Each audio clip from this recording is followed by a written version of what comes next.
Sericulture రైతు కోరుకుంది ఒకటే ఆ రోజున నేను వచ్చినప్పుడు. సెరికల్చర్ రైతు కోరుకుంది మాకు ఇక్కడ పట్టు మార్కెట్ కావాలని. అది నేను చేసి పెడతాను, ప్రత్యేకించి దృష్టి పెడతాను. ఉప్పాడ చీరలు కానీ, ఉప్పాడ చీరకి ఏదైతే ప్రపంచ ప్రసిద్ధి ఉందో దానికి ప్రత్యేకమైన మార్కెటింగ్ సదుపాయాలు నేను తీసుకొస్తాను. అలాగే విదేశాలకి వెళ్ళాలి అంటే మనం ఎంతమంది అడిగారంటే నన్ను ఈ మధ్యన మీ పేర్లుంటే ఇవ్వండి సార్, మేము విదేశాలు తీసుకెళ్తాం. నా అభిమానులు ఎక్కడి నుంచి, ఎన్ఆర్ఐ రకరకాల దేశాల నుంచి, మీరు పేర్లు ఇవ్వండి సార్, మేము తీసుకెళ్తాం, పేర్లు ఇవ్వండి సార్ తీసుకెళ్తాం అంటే నేను ఒకటే కోరుకున్నా, నేను ఎమ్మెల్యేగా గెలిచి బయట నియోజకవర్గానికి ముందు నా బాధ్యత అవి చేసి పెడతాను, తర్వాత అన్ని నియోజకవర్గాలను చేసి పెడతాను. అంటే నా ద్వారా ఏం జరుగుతుందో చెప్తాను. ఎంతమంది అప్పుడు ఆ మూల కూర్చున్న ప్రతి ఒక్కరు కూడా మొత్తం అందరూ వాలంటీర్స్, ఎవరు డబ్బులు తీసుకొని పనిచేసేవాళ్ళు కదా, వాళ్ళు ఎవరు కూడా స్వచ్ఛందంగా మాకేదో ఒక తపన, అందరికీ నలిగి ఏదో తపస్సు, ఒక తపనతో వచ్చారు అందరూ. సో నాకు ఎంత బలమైన అవకాశం, నాకు పిఠాపురంలో పోటీ చేసే అవకాశం కల్పించినందుకు మీరందరూ జాయిన్ అయ్యి తద్వారా నాకు నన్ను మరింత బలోపేతం చేస్తున్నందుకు మనస్ఫూర్తిగా మీ అందరికీ పేరు పేరున ధన్యవాదాలు. సో ఇందాక నేను చెప్తున్నట్టుగా నేను 2 నిర్ణయించుకున్నా. కేంద్ర నాయకత్వం అడిగితే, కేంద్ర నాయకత్వం 2 అడిగారు నన్ను, నువ్వు ఎమ్మెల్యేగాను పోటీ చేయాలి, ఎంపీగాను పోటీ చేయాలని. నాకైతే ఎమ్మెల్యేగానే చేయాలని ఉంది. రాష్ట్రానికి ముందు పనిచేసి తర్వాత దేశం కోసం ఆలోచిస్తాను. కానీ ఎంపీ జనసేనదే.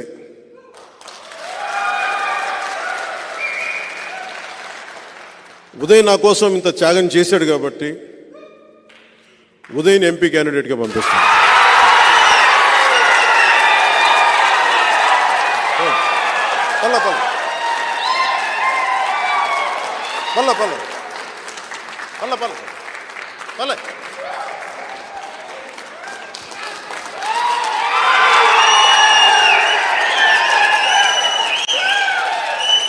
కూర్చోండి, ఇద్దరుగా కూర్చోండి.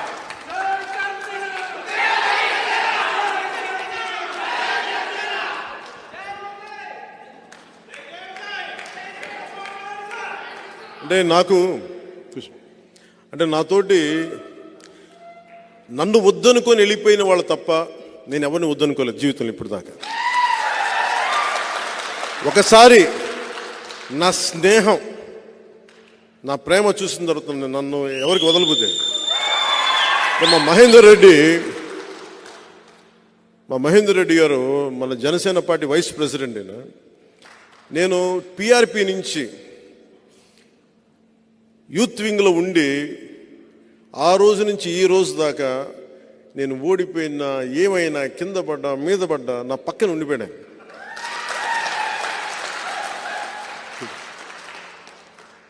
ఆయన ఎందుకు చెప్తున్నానంటే, నేను భావజాలం మాట్లాడను, సాధిస్తాను దాన్ని సాధనలో పెడతాను దాన్ని.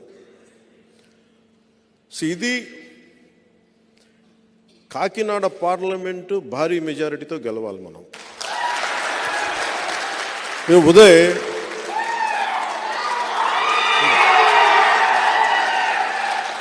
అంటే యాక్చువల్లీ చెప్పాలనుకోలే, అంటే ఉదయ్ లేదు మావాడు నాకు ఎసరు పెట్టవు కదా భవిష్యత్తులో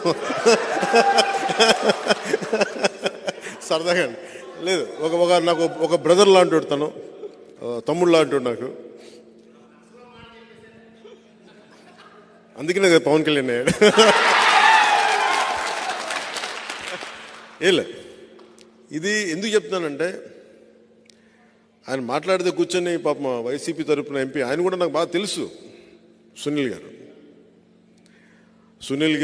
వంగాగీత గారు, వీళ్ళందరూ మన ద్వారా వచ్చిన వాళ్ళే కదా వీళ్ళందరూ. కాకపోతే ఈరోజు నాకు నిజంగా మొన్న పెళ్ళికి కూడా కనిపించారు ఆయన, ఎక్కడో మా నాగబాబు గారి ఇటలీలో పెళ్ళికి జరిగితే. అఫ్కోర్స్ ఆయనకి నా డ్రెస్ నచ్చలేదంట, నువ్వేంటి ట్రెడిషనల్ బట్టలు వేసుకోలేదని. నేను సినిమాలు వేసుకోవడానికి ఇబ్బంది పడుతున్నాను. నాకేదో మామూలు చొక్కా ప్యాంట్ నాకు ఇలా రమ్మంటే నిజంగా ఆయన చాలా తప్పు పార్టీని ఎంచుకున్నారు. మంచివాడే కానీ తప్పు పార్టీని ఎంచుకున్నాడు ఆయన. లేదా సరైన సమయంలో ఆ పార్టీని ఎంచుకోలేదు.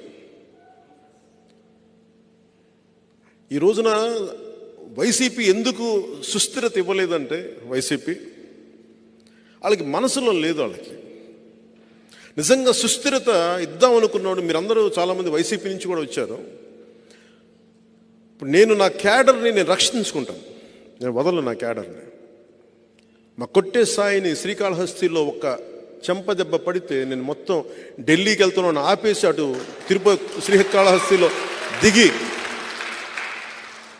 నేను అంత కాపాడుకుంటాను. మీ మీద ఒక దెబ్బ పడితే, ఒక కేసు పడితే నేను ఉంటాను మీకోసం. మన కాకినాడ అది పదవి విరమణ చేసిన ఉద్యోగస్తుల తాలూకు స్వర్గం అంటారు, దాన్ని పెన్షనర్ల స్వర్గం అంటారు, పెన్షనర్స్ ప్యారడైజ్. అలాంటిది. ఎందుకంటే మా పెద్దనాన్న, నేను ఎప్పుడు చిన్నప్పుడు ఇప్పుడు రాలేదు కానీ కాకినాడకి, మా పెద్దనాన్న అక్కడే పోస్ట్ మాస్టర్గా పనిచేశాను కాకినాడలో. అలాగే మా వాళ్ళు అందరూ, మా బంధువులంతా కోనసీమలో ఉంటారు, మా పెద్దనాన్న పిల్లలంతా. నేను ఎప్పుడు నా మాట పెన్షనర్స్ ప్యారడైజ్ ఉండిపోయింది చిన్నప్పటి నుంచి. అలాంటి పెన్షనర్స్ ప్యారడైజు ఈ రోజున ప్యారడైజ్ ఫర్ గాంజా అయిపోయింది. క్రైమ్ సిండికేట్ పెరిగిపోయింది. వీటన్నిటిని నిలువరించాలి అంటే బలమైన వ్యక్తిత్వం ఉన్న వ్యక్తులు అక్కడ ప్రజాప్రతినిధులుగా ఉండాలి. ఎంపీగా ఉదయ్, ఎమ్మెల్యేగా నేను. ఉదయ్ని ఈ రోజు నుంచి చెప్తా ఉన్నా, అన్ని నియోజకవర్గాలు తిరగండి, మొత్తం వెళ్ళండి. ఎందుకంటే నాకు పనిచేసే యువత, ప్రధానమంత్రి గారు అడుగుతుంది కూడా, నేను మొన్న మాట్లాడుతూ ఉంటే ఆయన సభలో కూడా చెప్పారు, 2029 ఎన్నికల గురించి నేను ఆలోచించట్లేదు, 2027 గురించి నేను 2047 గురించి ఆలోచిస్తున్నాను. ఇంకో తరం కోసం ఆలోచిస్తున్నారు. ఆ తరం కోసం ఇప్పుడు ఈ రోజున పుట్టిన బిడ్డలు, 5 ఏళ్ల వయసున్న బిడ్డలు, పుట్టబోయే బిడ్డలు, వాళ్ళ 25 ఏళ్ళు వచ్చేటప్పటికి దేశం సంసిద్ధంగా ఉండాలి, ఉద్యోగాలు రెడీగా ఉండాలి, చదువులకి స్కూళ్ళు రెడీగా ఉండాలి, అసలు వాతావరణం బాగుండాలి, కలుషితం లేని వాతావరణం ఉండాలి. మోదీ గారు ఇలా ఆలోచిస్తున్నారు. ఆయన ఆలోచనకి ధీటుగా మన వంతు మనం కృషి చేసేలాగా యువ నాయకత్వం చాలా అవసరం. ఒక ఎంపీగా భవిష్యత్తులో కూడా నేను ఒకటే చెప్తాను, ఒకవేళ మోదీ గారు అడిగితే, అమిత్ షా గారు అడిగితే, నేను ఎంపీకి వెళ్ళాలంటే మా ఉదయన్ అడిగి స్వాప్ చేసుకుంటాం ఇద్దరం.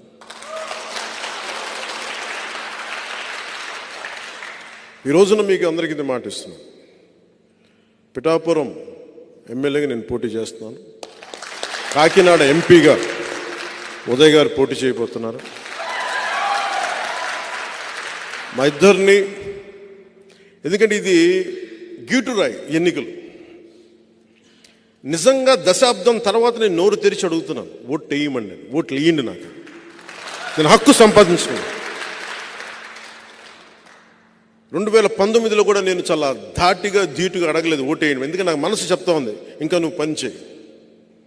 దశాబ్దం తర్వాత పోరాటాలు చేసి అందరి కోసం నిలబడి 4 దశాబ్దాలకు తెలుగుదేశం పార్టీ కూడా వెన్నంటే ఉండే నిలబడి ధైర్యం ఇచ్చి 5 కోట్ల మంది ప్రజలు కోరుకుంటున్న ఆకాంక్ష, ఒక ఐక్యతతో కూడిన ఒక అలయన్స్ ఉండాలి, ఎన్డీఏ అలయన్స్లో తీసుకొచ్చిన తర్వాత చెప్తున్నాను, ఈరోజు నన్ను గెలిపించండి. చేతులెత్తి నేను అడగట్లేదు, ఆర్థిస్తున్నాను. లేదు, అడగందే అమ్మైనా పెట్టదంటారు. నేను ఈ రోజున అడుగుతున్నాను, ఈ 2 సీట్లుతో పాటు మిగతా 19 సీట్లు, ఇంకొక పార్లమెంటు, ఇవి కొట్టి చూపించామంటే, ఇందాక చెప్తా ఉన్నారు సినిమాలో భగత్ సింగ్, దాని పేరు ఉస్తాద్ భగత్ సింగ్, అందులో ఒక క్యారెక్టర్ గ్లాస్ పడేస్తాడు.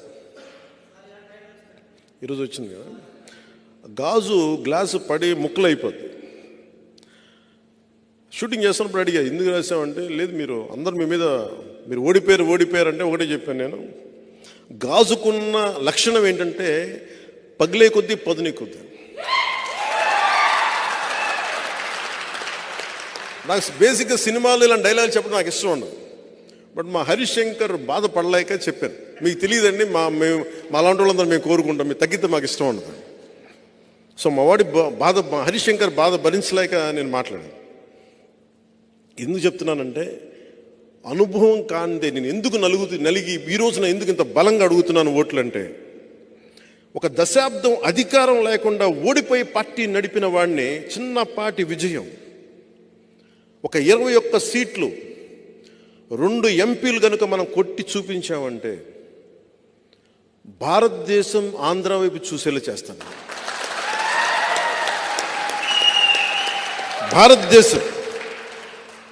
భారతదేశానికి నేను తలమానికం అయ్యేలాగా ఈ 2 సీట్లతో నేను చేయగలను, అంత నిలబడతాను.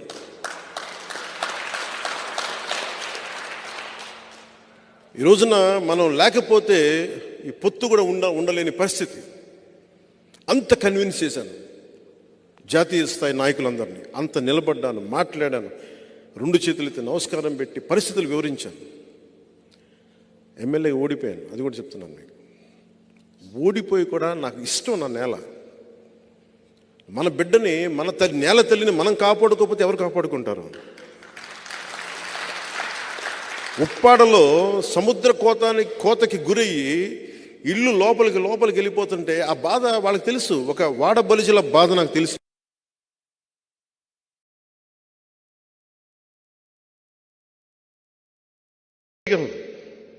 లేదంటే నేను వ్యక్తిగతంగా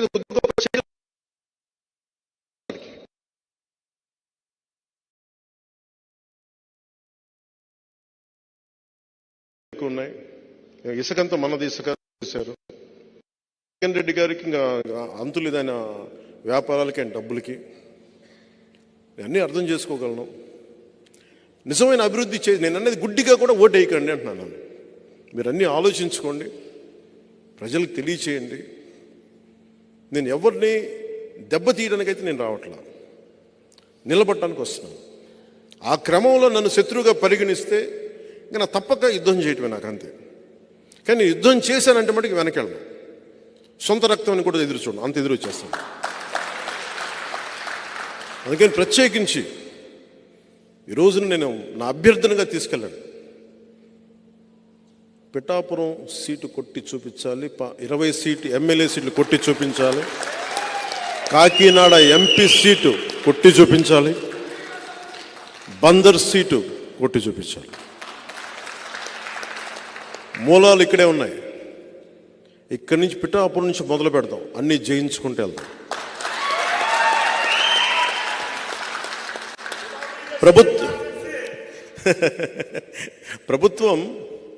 ప్రభుత్వంలో మనం భాగస్వామ్యం తీసుకుంటున్నాం. ఫామ్ అవుతున్న ఎన్డీఏ ప్రభుత్వంలో మనం భాగస్వామ్యం తీసుకుంటున్నాం. 3వ వంతు స్థానిక ఎన్నికల్లో మనకి ఆ పదవులు కూడా తీసుకుందాం.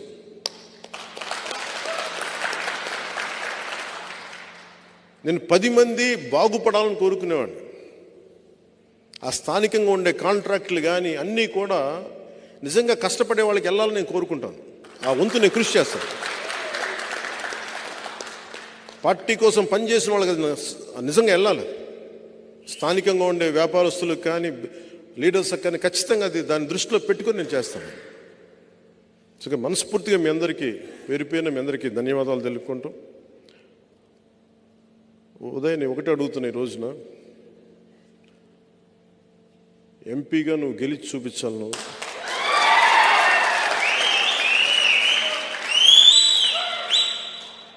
ఇది పెట్టుకొని తిరుగు. అలాగే మా మహేందర్ రెడ్డి గారిని కూడా నువ్వు మిథున్ రెడ్డి గారితో కొంచెం హ్యాండిల్ చేయాలని చెప్తాను.